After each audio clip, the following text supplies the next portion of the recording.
Meus cumprimentos a você que acompanha o canal Conhecendo e Aprendendo, mais um vídeo aqui.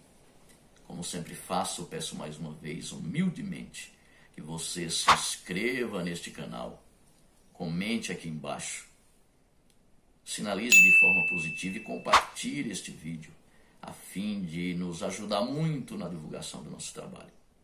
Hoje vou falar aqui a respeito de mais um assunto importantíssimo dentro da historiografia. É claro, de forma muito resumida, embora, para entendermos melhor, temos que contextualizar, isto é, falar do que ocorreu antes, do que ocorreu depois e, sobretudo, do que ocorreu durante o chamado Brasil holandês. Isto mesmo, você sabia que os holandeses invadiram e se estabeleceram em nosso território por mais de 2 décadas? É essa história que vou contar aqui a partir de agora. Mas vamos voltar um pouco mais atrás. A América foi descoberta no ano de 1492 pelo navegador, possivelmente genovês e, portanto, italiano, Cristóvão Colombo. Embora o próprio Cristóvão Colombo não sabia que havia chegado a um novo continente. Ele pensou que estava nas Índias e por isso chamou os habitantes locais de índios. É claro, você sabe muito bem, isso se popularizou. O próprio nome América vem de outro navegador italiano, Américo Vespúcio. É sabido que Cristóvão Colombo morreu sem ficar sabendo disso e, infelizmente, no ostracismo e na pobreza. Mas prosseguindo aqui, quem efetivamente saiu à frente nas grandes navegações foi Portugal. E, é claro, a sua rival histórica, Espanha, não quis ficar para trás. No ano de 1493, foi elaborada a chamada Bula Interquetera, sob a chancela do Papa Alexandre VI. Essa bula tratava da divisão das terras descobertas e das que haveriam de se descobrir por Portugal e Espanha.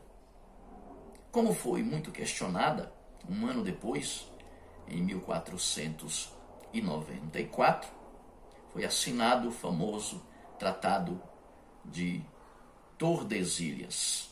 Aí sim, de forma muito mais elaborada e mais ampla, o mundo foi dividido em 2.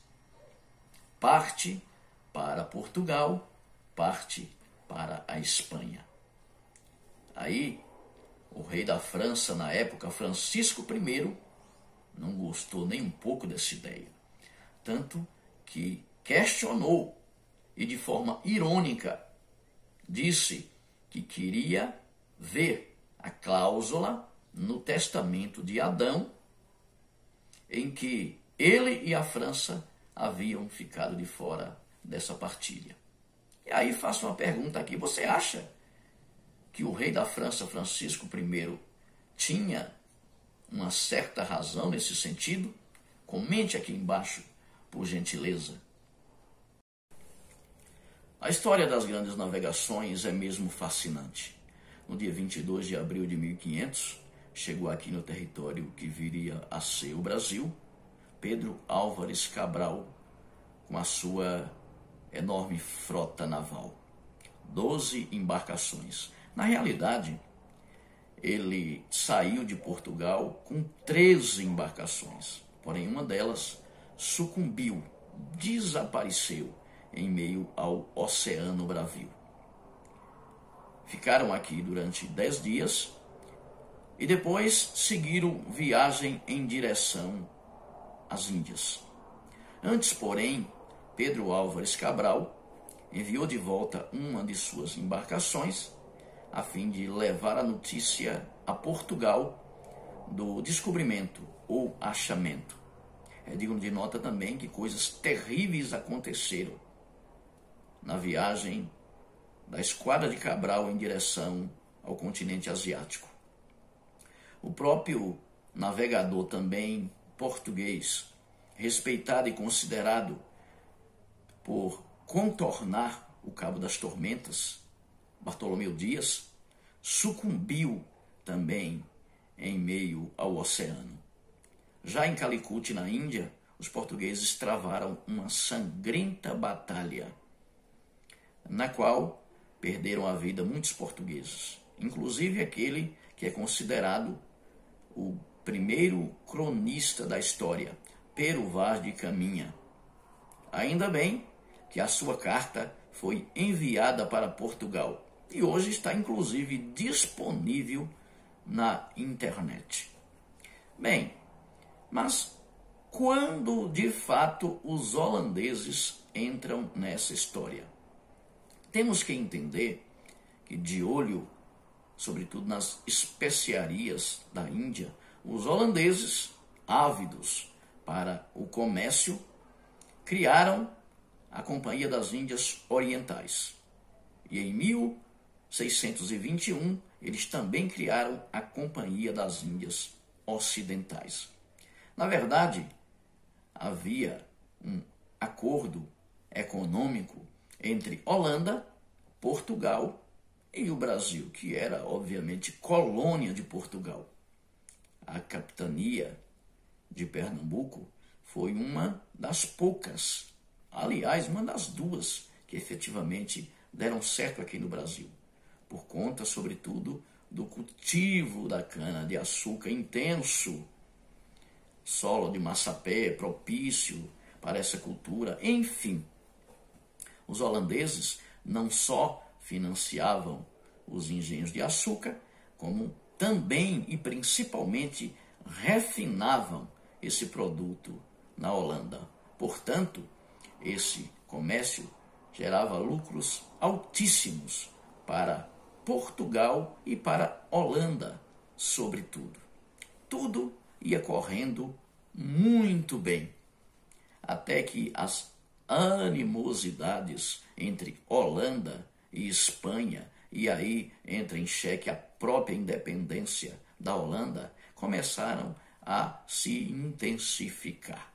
As coisas ficaram mais sérias entre Espanha e Holanda por ocasião da chamada União Ibérica, que durou de 1580 a 1640. Mas tudo começou quando, em 1578, o rei de Portugal, Dom Sebastião, partiu para uma batalha sangrenta em Marrocos, a chamada Batalha de Alcácer Quibir, na qual o exército português e o próprio rei sucumbiram.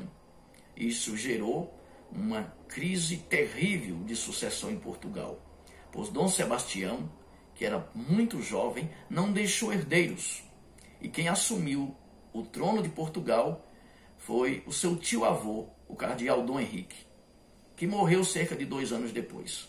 Como nós bem sabemos, cardeal não gera descendentes.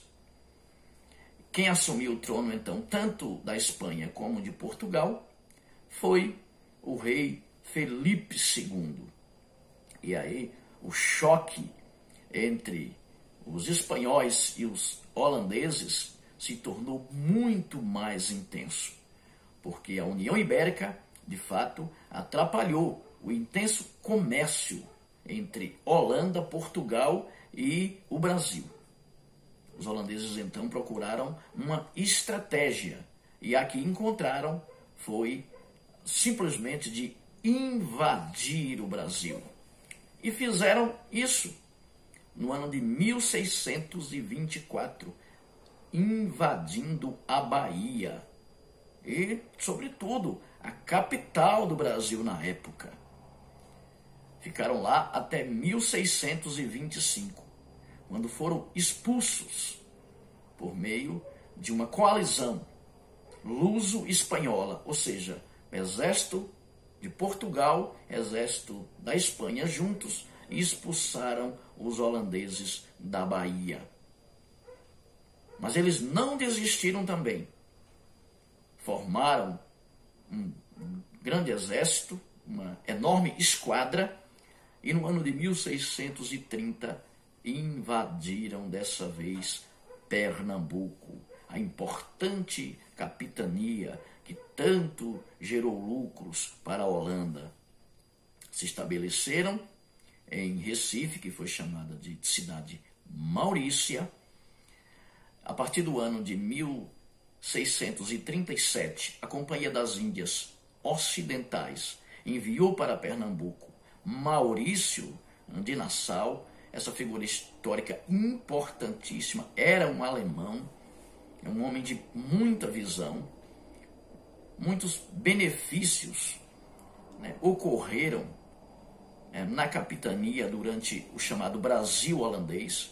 A própria cidade de Recife foi remodelada, praças, ruas, enfim, grandes edificações. A primeira sinagoga das Américas foi fundada nessa época em Recife. O comércio se intensificou.